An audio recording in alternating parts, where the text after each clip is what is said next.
নমস্কার বন্ধুরা, মিষ্টি মোমেন্ট ভক্তি চ্যানেলে তোমাদের সবাইকে স্বাগত জানাই। আজকে আমি পড়ব স্বামী বিবেকানন্দর আরও 10টি বিখ্যাত বাণী। 1. কেবল দুর্বলতা স্মরণ করাইয়া দিলে বিশেষ কিছু উপকার হইবে না, তাহাকে ঔষধ দাও। মানুষকে কেবল সর্বদা রোগগ্রস্ত ভাবিতে বলা রোগের ঔষধ নয়, রোগ প্রতিকারের উপায় নয়।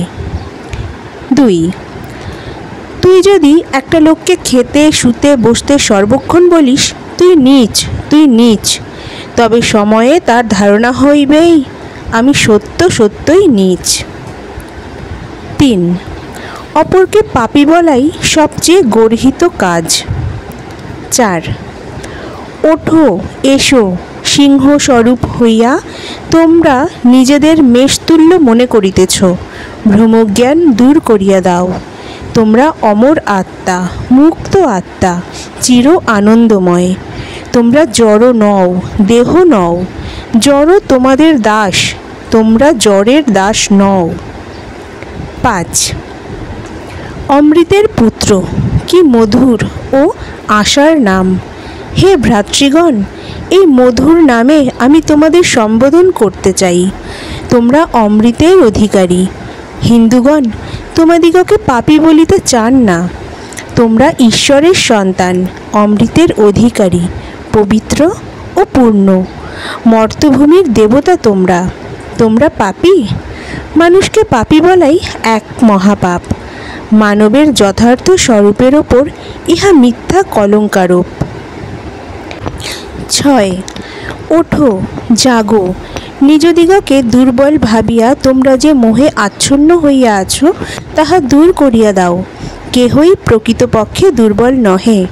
আত্মা অনন্ত, সর্বশক্তিমান ও সর্বজ্ঞ। ওঠো, নিজের স্বরূপ প্রকাশিত করো। তোমার ভেতর যে ভগবান রহিয়াছেন তাহাকে উচ্চ স্বরে ঘোষণা করো, তাহাকে অস্বীকার করিও না। আমাদের জাতির ভেতর ঘোর আলস্য, দুর্বলতা ও মোহ আসিয়া পড়িয়াছে। এই মোহজাল ছিন্ন করো। 7. শুধু বাহ্যিক প্রকৃতির অধ্যয়ন করিলে মানুষ নিজেকে তুচ্ছ জ্ঞান করে। তাই বাহ্যিক প্রকৃতির অধ্যয়ন মানুষকে শক্তিশালী করিতে পারে না।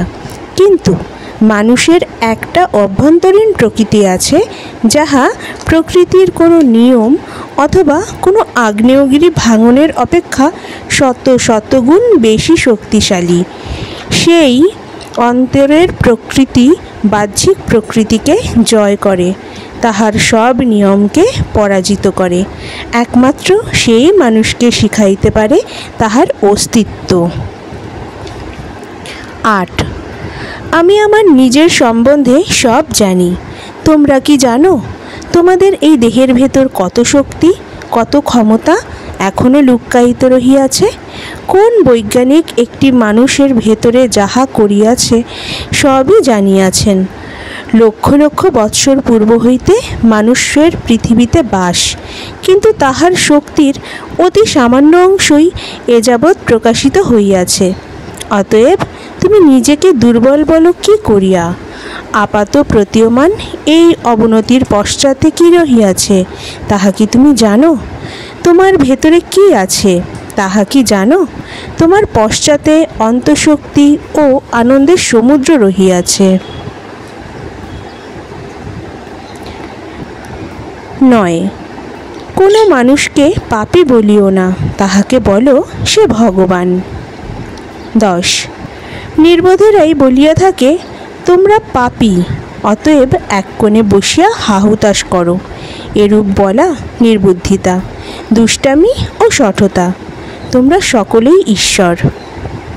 11. বেদান্ত বলেন সর্বাপেক্ষা বিষয় ভ্রম এই নিজেকে দুর্বল, পাপী ও হতভাগ্য জীব বলা। এরূপ বলা যে আমার কোনো শক্তি নাই, আমি ইহা করিতে পারি না, আমি উহা করিতে পারি না।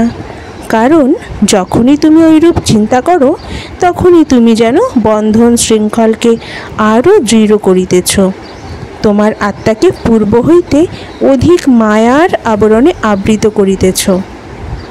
অতএব যে কেহ নিজেকে দুর্বল বলিয়া চিন্তা করে সে ভ্রান্ত, যে কেহ নিজেকে অপবিত্র বলিয়া মনে করে সে ভ্রান্ত। সে জগতে একটি অসৎ চিন্তার স্রোত বিস্তার করে। জয় ঠাকুর শ্রী রামকৃষ্ণ।